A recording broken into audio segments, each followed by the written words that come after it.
Ó Mãe Santíssima, intercedei por nós para que possamos bem compreender os ensinamentos de vosso Divino Filho, nosso Senhor e Salvador Jesus Cristo, e as explicações dos pais da Igreja. Ó Virgem Imaculada, ofereço-vos este trabalho e peço que abençoeis aqueles que o ouvirem, e que seja para a maior honra e glória de Deus. Amém. Senhor onipotente, purificai o meu coração e os meus lábios.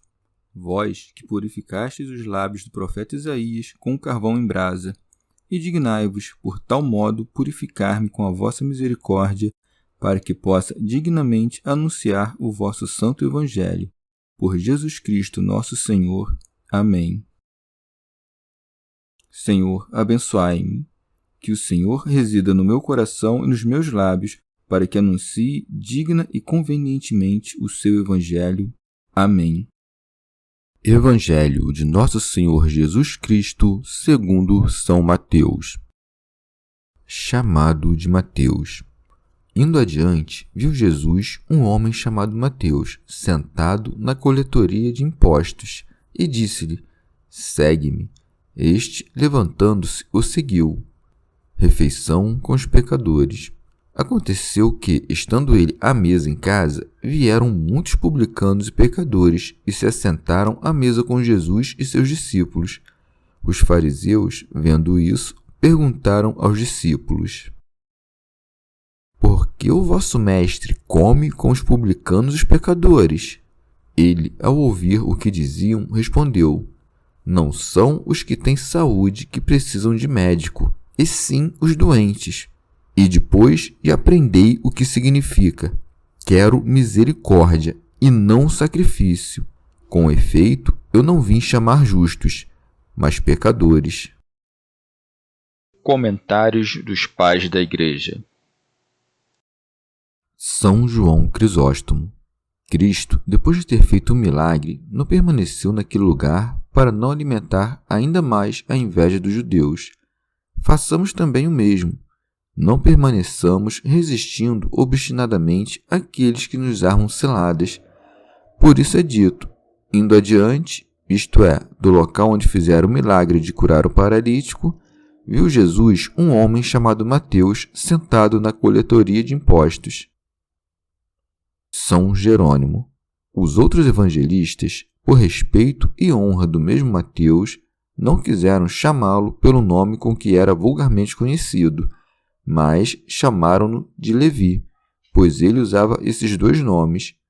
Mas o próprio Mateus, seguindo o que diz Salomão, o justo é o primeiro acusador de si, chama a si mesmo de Mateus e de publicano, para mostrar a todos os que o lerem que ninguém deve desesperar de sua salvação, caso se converta a uma vida melhor, e que ele mesmo foi repentinamente transformado de publicano em apóstolo. Comentário de São Tomás de Aquino em forma de glosa. É dito que estava sentado no telônio, manifestando-nos que estava em uma dessas casas em que se recebiam os impostos. Ele era, pois, chamado teloneários, pois a palavra grega telos significa imposto. São João Crisóstomo. Por esse acontecimento nos é mostrado o poder daquele que chama, pois arranca do meio do mal um homem que não renunciava a um ofício perigoso, como fez com Paulo, que estava enlouquecido. Por isso segue-se. E disse-lhe: Segue-me. Assim como viste o poder daquele que chama, aprende também a obediência do que é chamado. Ele não lhe opõe resistência, nem pede para voltar até sua casa e comunicar sua decisão aos seus. Remígio de Auxerre. Julgou como coisa pequena os perigos humanos que lhe poderiam sobrevir da parte de seus chefes, que tinha abandonado sem dar explicações detalhadas de seu destino. Por isso é dito: Este, levantando-se, o seguiu, e como abandonou os lucros terrenos com justiça, foi feito por Deus o administrador dos talentos do Senhor. São Jerônimo. Neste ponto, Porfírio e o imperador Juliano acusam ou a falta de conhecimento do historiador, que não narra a verdade da história, ou a insensatez daqueles que imediatamente seguiram o Salvador, como se irracionalmente seguissem o primeiro homem que tivesse aparecido e chamado, quando na verdade tão grandes poderes e sinais o precederam, os quais os apóstolos certamente viram antes de crerem. Certamente o próprio fulgor e a majestade da divindade oculta, que também refugia em sua face humana, poderia arrastar os que a vissem logo no primeiro encontro. Se, pois, disse que na pedra de ímã há o poder de atrair o ferro, quanto mais o Senhor de todas as criaturas poderia arrastar para si aqueles que queria. São João Crisóstomo. Mas por que não chamou Mateus ao mesmo tempo em que chamou Pedro e João e os outros? Porque ele ainda estava insensível. Mas, depois de muitos milagres e da grande quantidade de notícias sobre Cristo, aquele que conhece o íntimo do coração chamou-o quando soube que estava mais apto à obediência. Santo Agostinho.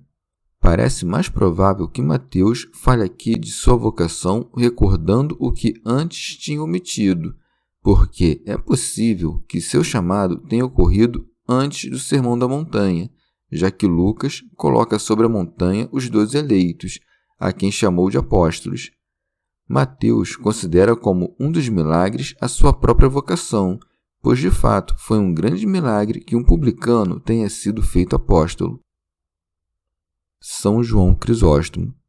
Por que não são narrados o modo e o tempo em que foram chamados os outros apóstolos, mas somente os de Pedro, André, Tiago, João e Mateus? Justamente porque todos estes tinham um trabalho inferior e eram de condição humilde. Não há, com efeito, nada mais baixo que o ofício de cobrador de impostos, nem mais vil que a condição de pescador. Comentário de São Tomás de Aquino em forma de glosa. Mateus, com a finalidade de mostrar dignamente seu agradecimento pelo bem divino que recebera, preparou em sua casa um grande banquete, oferecendo assim seus bens temporais, àquele de quem esperava os bens eternos. É isto que significa. Aconteceu que, estando ele à mesa em casa. Santo Agostinho. Mateus não explica aqui nada sobre a casa em que estava Jesus, de onde poderíamos supor que o evangelista não seguiu nessa narração a ordem sucessiva dos acontecimentos, mas que intercalou conforme ia recordando fatos que se verificaram em outros momentos. Isto se Marcos e Lucas, que referem este mesmo acontecimento, não tivessem dito manifestamente que Jesus estava sentado na casa de Levi, ou seja, de Mateus. São João Crisóstomo. Mateus, ao ver-se tão honrado com a ida de Jesus à sua casa, convida todos os publicanos que eram seus colegas de profissão, e é isto o que significam as palavras: vieram muitos publicanos e pecadores e se assentaram à mesa com Jesus e seus discípulos. Comentário de São Tomás de Aquino em forma de glosa. Denominam-se publicanos todos aqueles homens que se ocupavam dos negócios públicos, que mal podem ser exercidos sem que se cometa algum pecado. E esse foi um magnífico presságio, porque aquele que havia de ser o apóstolo e doutor das nações, na sua primeira conversão, atraiu uma multidão de pecadores em seu seguimento, os quais levou pelo caminho da salvação para que aperfeiçoasse pelo exemplo o que deveria aperfeiçoar também pela palavra. São Jerônimo. Tertuliano diz que esses publicanos eram gentios, baseado nas palavras da Escritura: não haverá imposto em Israel, como se Mateus não fosse judeu. Essa opinião não é admissível, posto que Jesus não come com gentios, a fim de que não se pense que quebrava a lei aquele que deu o seguinte conselho a seus discípulos: não vades para entre os gentios. Vendo os publicanos um dos seus converter-se dos pecados para uma vida melhor, encontraram assim espaço para a penitência, e por isso também não desesperaram da sua própria salvação. São João Crisóstomo. Os publicanos aproximaram-se de nosso Redentor não somente para falar-lhe mas também para comer com ele, porque Jesus não apenas corrigiu muitas vezes os que estavam mal dispostos, com seus argumentos, com suas obras ou com suas repreensões a seus inimigos, mas também comendo com eles, ensinando-nos assim que podemos tirar proveito em qualquer tempo e de qualquer obra. Os fariseus, ao verem isso, indignaram-se, e por isso é dito deles. Os fariseus, vendo isso, perguntaram aos discípulos: por que o vosso mestre come com os publicanos e os pecadores? Devemos notar aqui que os fariseus, quando achavam ter surpreendido Cristo em algum pecado, dirigiam-se a ele, como se vê por estas palavras: eis que os teus discípulos fazem o que não é permitido fazer ao sábado. Dessa maneira, tratavam de desonrar a Cristo perante seus discípulos. Tudo isso faziam com malícia e com o desejo de separar do Mestre os corações de seus discípulos. Rábano Mauro. Os fariseus eram prisioneiros de dois erros.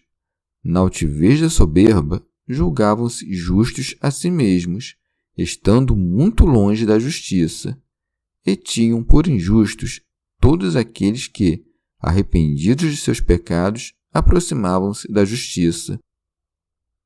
Santo Agostinho. Lucas narra com termos um pouco diferentes esse mesmo acontecimento. Segundo ele, os fariseus disseram para os discípulos: por que comeis e bebeis com os publicanos e com os pecadores? Dando assim a entender que a falta era igualmente extensiva ao mestre e aos discípulos.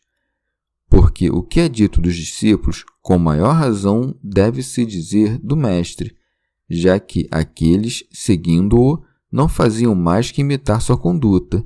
O pensamento, portanto, é o mesmo, e isso é tanto mais certo quanto tem, no fundo, o mesmo sentido, ainda que expresso em termos diferentes. São Jerônimo. Não vêm a Jesus aqueles que continuam em seus antigos vícios, como murmuram os fariseus e os escribas, mas os que fazem penitência deles. É o que significam aquelas palavras do Senhor.